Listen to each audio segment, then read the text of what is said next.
and welcome back to some more talk about Stoicism, and we are going through the entire Meditations by Marcus Aurelius, and we have ended up with one of my favourite.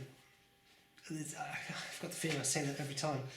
This is really true though. This is one of my favourite sections. I think it is very, very, I don't know if humbling is the right way to put it, but this absolutely, undoubtedly puts things in perspective in an almost caustic manner, which is exactly what Marcus Aurelius was great at doing. So, let's put things, this day and age, this is not a bad thing to do. Let's put things in perspective.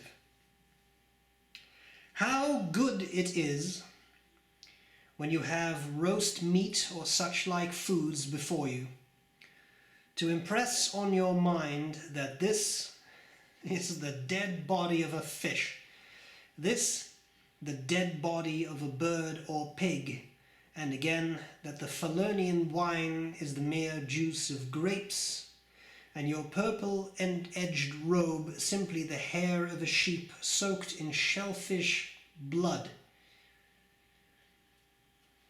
Quick intermezzo.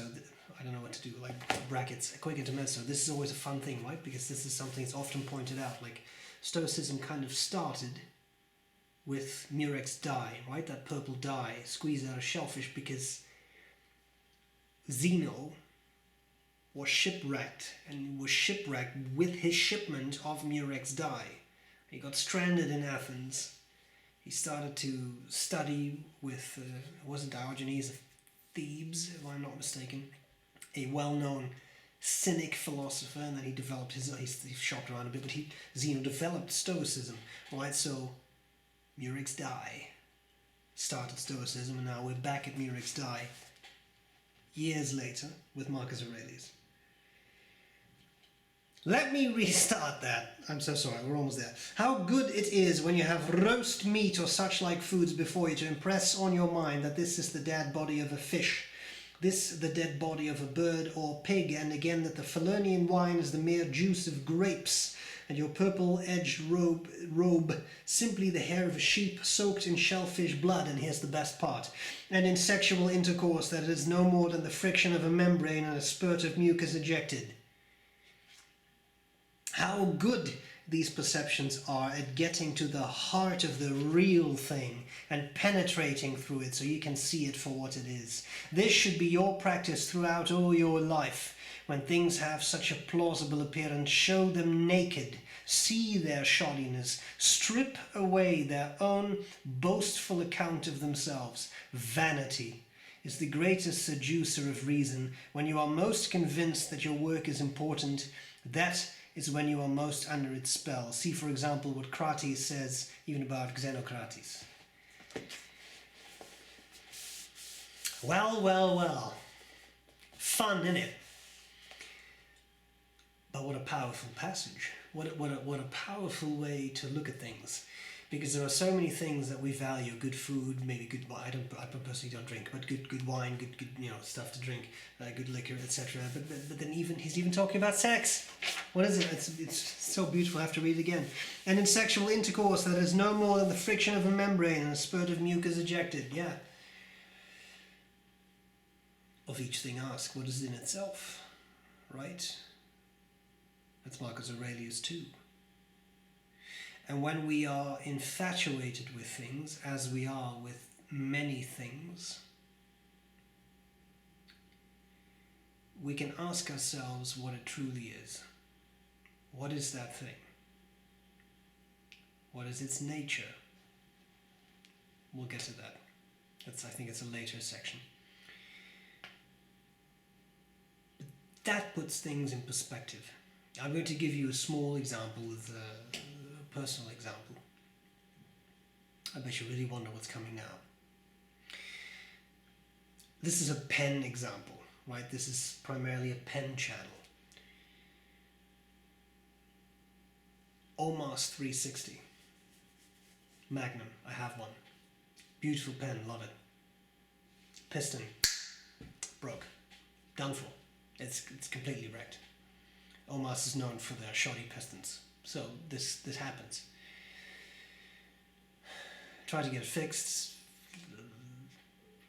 Cut a long story short, that pen is dead, dead, dead. It won't come back to life. Now OMAS is gone. The piston housing is shattered. That thing is gone. Now put this in perspective. I was talking about this with Aziza, and she said, I'm so sorry because I know that you love that pen. Do you want to buy another one? And a few years ago I would have said, yeah, because I love that pen, I want to have another one. But I said, no, it's okay. And here's the reasoning I went through. What is this thing in itself? It's a pen. It's a fountain pen. I loved it. I've used it for a few years, but now it's gone. And a very stoic thing then to say is, we've talked about this with Epictetus, who even went so far as to say, like, every time you kiss your child, you say, but you could be dead tomorrow, right? Which is very harsh way of looking at things. I've had that pen for a number of years. I've used it, I've loved it, but now it's come to the end of its life. The company is gone. Could I buy another one? Yeah, I could. I mean, you can find them. Is it possible that piston will break too? Yeah. The OMAS pistons were known to be a little, I don't want to say dodgy, but they're a little dodgy. Likely that pen at some point will break as well. And even if it doesn't, what does it really matter? I've enjoyed it, and now is my time to let it go. At the end of the day, it's a bloody pen. I haven't lost someone I love. As far as I know, I'm of good health. I look around, I see a world which currently is suffering from a pandemic. Hashtag for future generations, we're encouraging a pandemic. Many people all over the world are dying. We all have to stay at home. We cannot do the things that we're used to doing. And my pen broke. On the larger scale, in the bigger scheme of things, does it truly matter? Does it really matter that my OMAS 360 Magnum is no more? Not really. Would I rather have it work? Of course. But it doesn't. And that's okay. Because I did this. What is that thing in itself? What is it really? If you look at the thing naked, right? It's not even celluloid. Isn't it cotton? I think it's cotton resin. Cotton resin. Even if it was plastic, who cares? Like it was the cheapest possible plastic. Even if it was arco-celluloid. It's a pen. Has a nib. Sorry it's getting dark, but there's a giant rain cloud coming over us all of a sudden. That's it.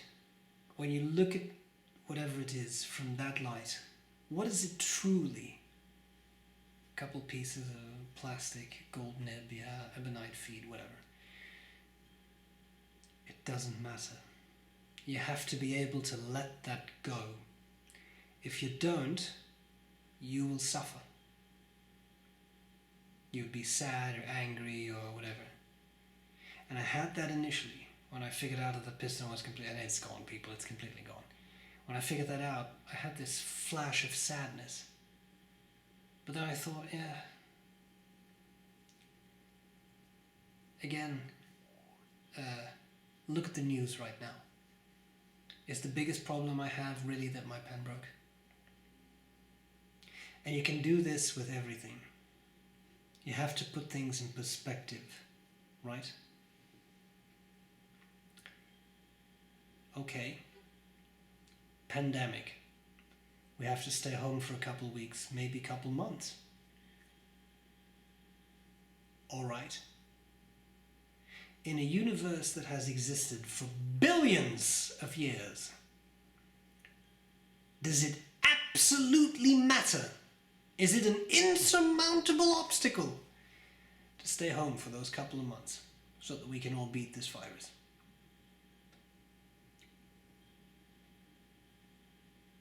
What's the thing itself? Look at it, naked. What is it? I would like to have more of this. I would like to have more of that. But what are those things? Yeah, we're going to get a storm, people. What is it? It's really spooky. What's the thing? What is its nature? What does it really do? What a delicious meal. Yeah. Sure. Sustenance to stay alive. That's what it really is. What a terrible thing that I lost my job or something. Yeah. Of course you would rather not have. Of course you would rather have had that job. But what was it really? Work on something, you'll find something else. And I think that perspective shift, what is this really? The thing that I value so much. And if you analyze it from that perspective, I think that you'll find often that it's not that special. And you can do without. And that's an interesting way to look at things. So, now we know. I hope this was useful, and I will gladly see you again soon for more talk about Stoicism.